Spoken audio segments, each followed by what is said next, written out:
dream so long ago, the memories begin to fade. A smile brighter than the sun's gleam, sitting entranced by the moon's aloof haze. The world held us tightly, close and warm, it seemed. No chaos in sight, the river's comforting tune, the forest's quiet fog, so uniquely ordinary, the perfect setting. The world is engulfed with hate, itching at every corner of the mind, clouding it with envy, sucking the emotion from its host with fear, serenading the world with its false sense of hope, only to stab it in the back. Memories, temporary occurrences. Left alone in this wretched being, life vanished before me, short moments that I can't forget. The clouds don't stop moving. They continue on from place to place, not restricted to the cold ground. How does one live without life? Eventually, you begin to feel. Eventually, the world resets. But you're not the clouds. You didn't move on. You were the constant in the change. Pain is momentary. Pain is an oddity. One may be simply sitting in the ocean. One may be waiting for the ocean to pull them away from the shore. The difference between a playful joke and a plea for help. A breath held, a back turned, a gust of wind. A simple sequence of events, ending with the memory of a long night in the clouds.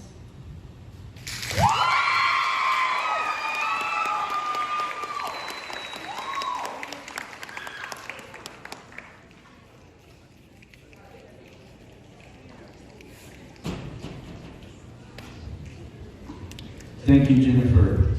Recently.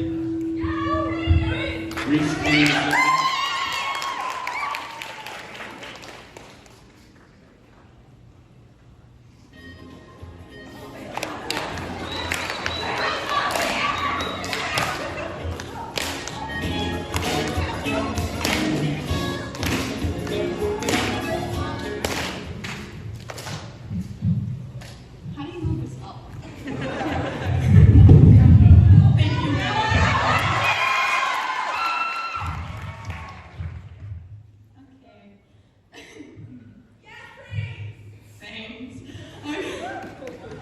Alright, my name is Reese Flynn, and this is my poem, Beauty and Sin Go Hand in Hand.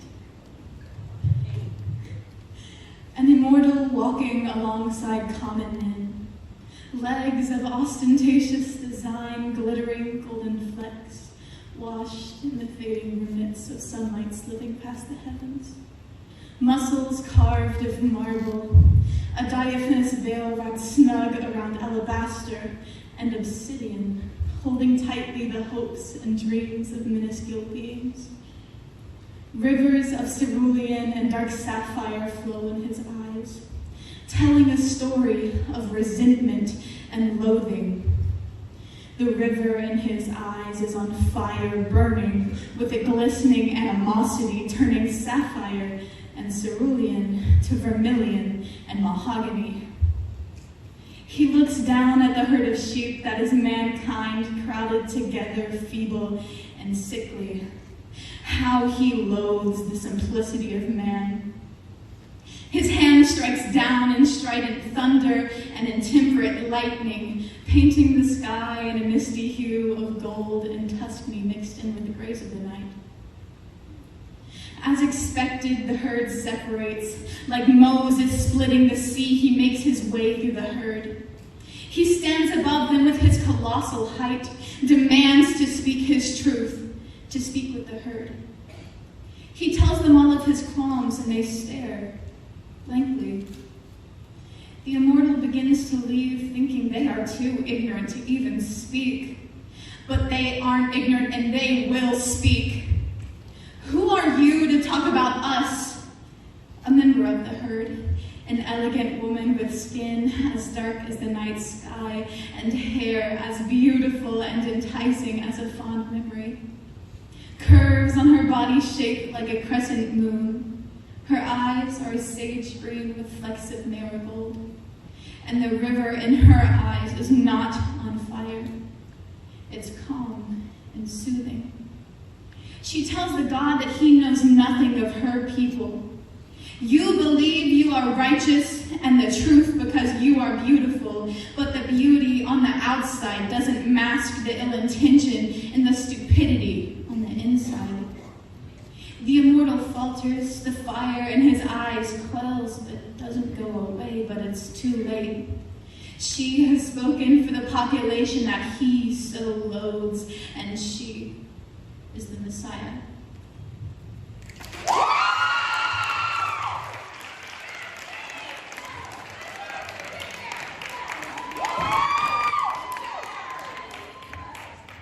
Thank you, Reese. And our last poet laureate is Mariana Cooper, and all three of our ladies did an amazing job at the district competition a couple weeks ago, but Mariana Cooper actually placed second in the entire district.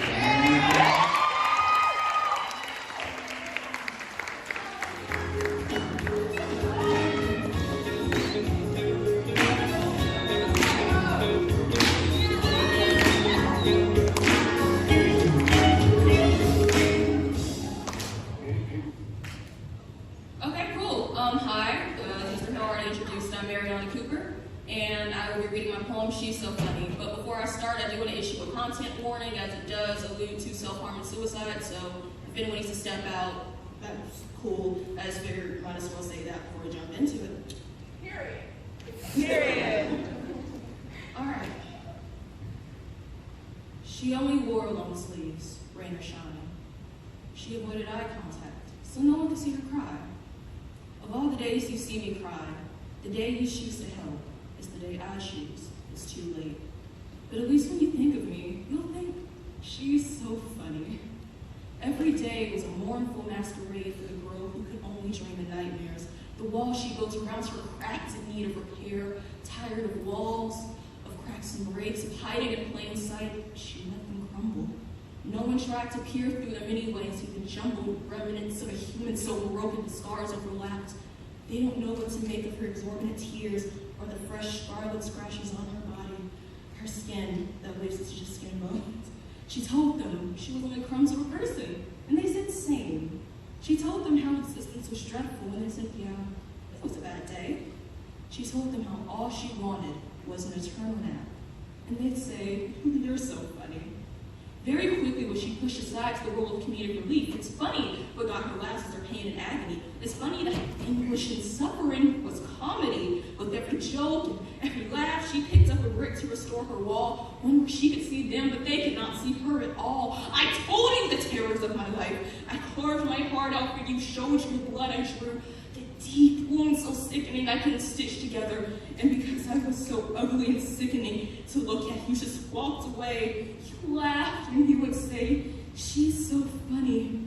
As I sat there butchering the stream of conscious feelings, of words meticulously chosen with intellect and delicate nuance, strung together like ribbons into bows, connecting abstract feelings of drowning, translating this weight into poems so you could relate, so you could laugh, so you could say, she's so funny.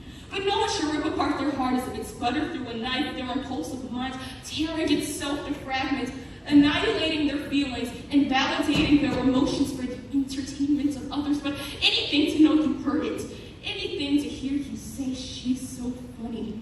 A parasite to my delight, an infection to my demise, and stretched my hand to you, hoping you would reach for a damaged and ill worm. But you dismissed me, kicking me, laughing in my face. The entirety of my life was a joke that has to be a break. The crowd screams in joy as I cry in pain, and from the swarm a sharp sound like the needle in a haystack pierces my ears. She's so funny. Life is a stage, and I guess I'm entertained. But at the end of the show, no smile remains. All I have is the shards of a face that used to know what joy was. But now the only thing that brings me close to euphoria is the fact that one day this curtain will permanently close. Until then, you can laugh at this mask, saying she's so funny. You go to the funeral I carefully planned and pay your respects to the body you never respected, to the soul you chose to never know, but still laughed cracking my self-deprecating jokes and said she's so funny. Thank you.